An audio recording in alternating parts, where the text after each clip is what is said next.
Okay, Exodus 24 and 13. And Moshe arose, and Joshua his minister. And Moshe went up to the mountain on which was revealed the glory of the Shekinah of Yahweh, and said to the sages, these are the elders who went up there with him, and to the sages he had said, expect us here at the time of our return to you. And behold, Aaron and Hur, or Hur, that you are with you. If there be any matter of judgment, bring it to them. And Moshe went up into the mount, and the cloud of glory covered the mount. And the glory of the Yahweh Shekinah abode upon the mount of Sinai, and the cloud of glory covered it 6 days. And on the seventh day he called to Moshe from the midst of the cloud. And the appearance of splendor of the glory of Yahweh was as burning fire, with flashes of devouring fire. And the sons of Israel beheld and were awestruck. And Moshe entered into the midst of the cloud, and ascended the mountain. And Moshe was upon the mountain 40 days and 40 nights, learning the words of the law from the mouth of the Holy One, whose name be praised. And Yahweh spoke with Moshe, saying, speak unto the children of Israel, that they shall set apart, or take before me a separation of everyone whose heart is willing, but not by constraint. Ye shall take my separation, and this is the separation you shall take of them: gold and silver and brass, and hyacinth, and purple and crimson, and fine linen, and goat skins, and of skins of rams dyed red, and purple skins, and woods of sittim, that's a acacia wood, or acacia if you're here in the land, and olive for the light, olive oil for the light, and aromatics for the confection of the pure anointing oil and of the fragrant incense, gems of beryl that are gems of perfection for engraving and insertion in the ephod and in the breastplate. So this is the ephod, if you know. Ephod is how it's pronounced here. And they shall make me a sanctuary to my name, that my Shekinah may dwell among them. According to all that I show thee, the likeness of the tabernacle and the likeness of all its vessels, so shalt thou make. So now we enter into the building or the construction of the tabernacle, not the temple. The tabernacle. So this is the tabernacle. So you see? So Solomon's temple is not the tabernacle. David's temple is not the tabernacle. The tabernacle is separate. Alright?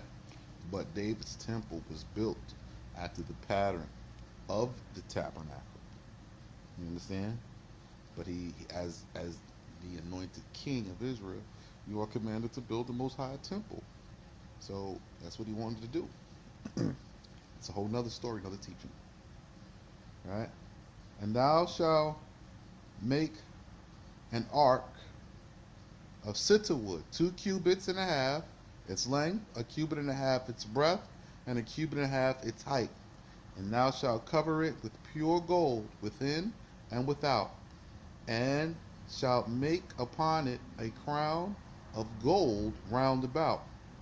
And thou shalt cast for it 4 rings of gold, and set them upon its 4 corners, 2 rings for one side, and 2 rings for the second side. And thou shalt make staves of cedar wood, and cover them with gold. And thou shalt introduce the staves into the rings on the sides of the ark, that the ark may be carried upon them. The staves shall be inlaid in the rings of the ark, and not be removed from it. And thou shalt put within the ark the testament, not a new one,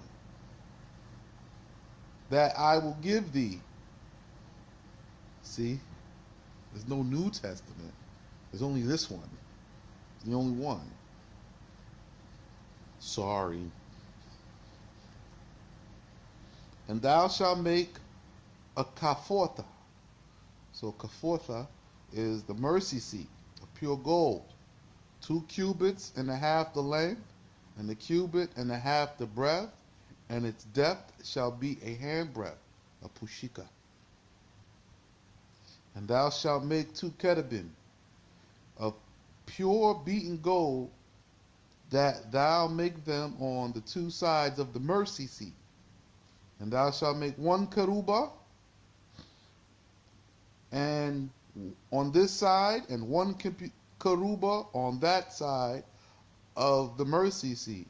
And you shall make the kerubaya on its 2 sides, right?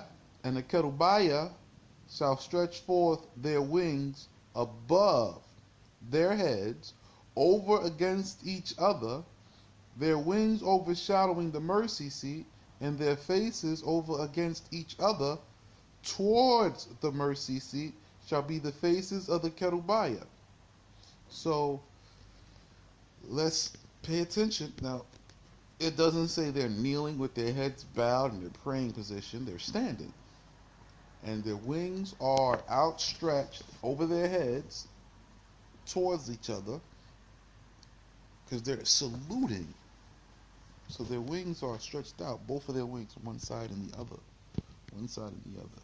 See? And they're stretched out over their heads, and they're facing each other, looking at each other at attention. Standing. They ain't kneeling. They standing. See? He's the Most High of armies. So he's coming to sit on the seat of mercy, the mercy seat, and they standing at attention, saluting them with their wings. All right? So these are pure gold. So these are the cherubim. Right?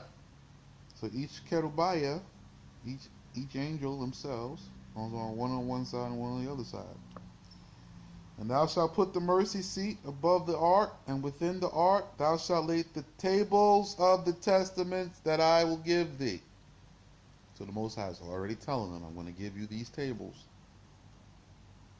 okay, of the testament. You're going to put them in there. See?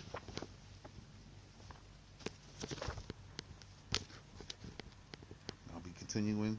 We're at Exodus chapter 25, verse 22.